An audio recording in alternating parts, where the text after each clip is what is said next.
हमीरपुर में NEET paper leak और जंतर मंतर लाठीचार्ज को लेकर ब्राह्मण एकता परिषद ने विरोध जताया। संगठन ने राष्ट्रपति के नाम जिलाधिकारी को ज्ञापन सौंपते हुए छात्रों के समर्थन में कई मांगे उठाई।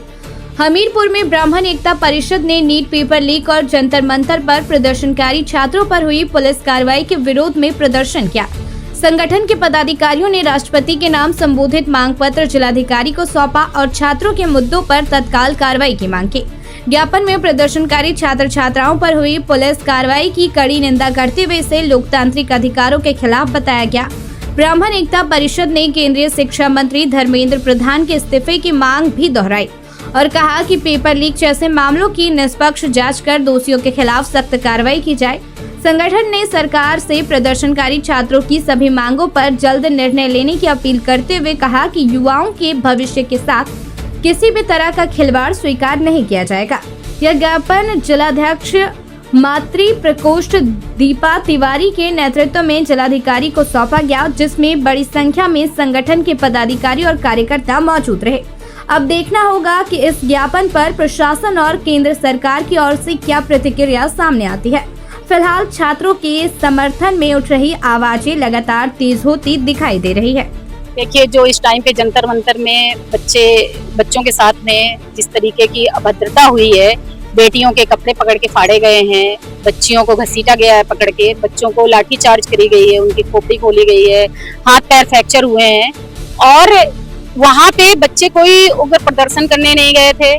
बच्चों की कोई मनसा नहीं होती है। बच्चों को क्या चाहिए? बच्चों को उज्जवल भविष्य चाहिए और एक जेन्युइन मांग के लिए बच्चे गए थे वहाँ पे, लेकिन उनके साथ में इस तरीके की घटना हुई जिससे मन बहुत ज्यादा आहत हुआ और हम लोगों को लगा एज ए पेरेंट्स, हम सब माता पिता हैं, हमारे भी बच्चों का भविष्य लगा हुआ है। किसी के बच्चे इस टाइम पे भविष्य बना रहे हैं, किसी के बनाने वाले हैं, तो बच्चे भी बहुत डरे हुए हैं। कुछ मेरे साथ में बच्चियां आई हुई हैं, स्कूली बच्चियां आई हैं छोटी छोटी, उनकी मेरे से कहना था कि आप देखिए सबके लिए करती हैं तो आपको बच्चों हम लोगों के लिए भी आगे आना चाहिए।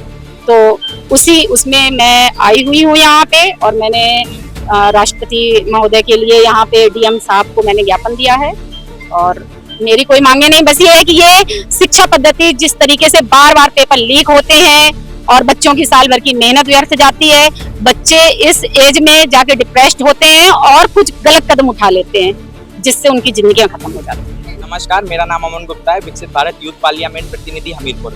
हमारी मांग ये है कि जैसा कि एक बार श्रद्धेय अटल बिहारी वाजपेयी जी ने कहा था कि सरकारें आएंगी जाएंगी, पार्टियां बनेंगी बिगड़ेंगी, लेकिन ये लोकतंत्र अमर रहना चाहिए। तो लोकतंत्र में सबको अपने हक के लिए लड़ने के लिए अधिकार दिए गए हैं। तो हमारी मांग केवल सरकार से इतनी है कि जो नीट पेपर में धांधली हो रही है प्लस भ्रष्टाचार हो रहा है, बच्चों पर लाठियां चलाई जा रही हैं, हम उसका कड़ा विरोध करते हैं। अंत में मैं युवाओं के लिए बस इतना ही कहना चाहूंगा कि संघर्षों के साए में इतिहास हमारा पलता है, जिस ओर जवानी चलती है उस ओर जमाना चलता है, उस ओर जमाना चलता है।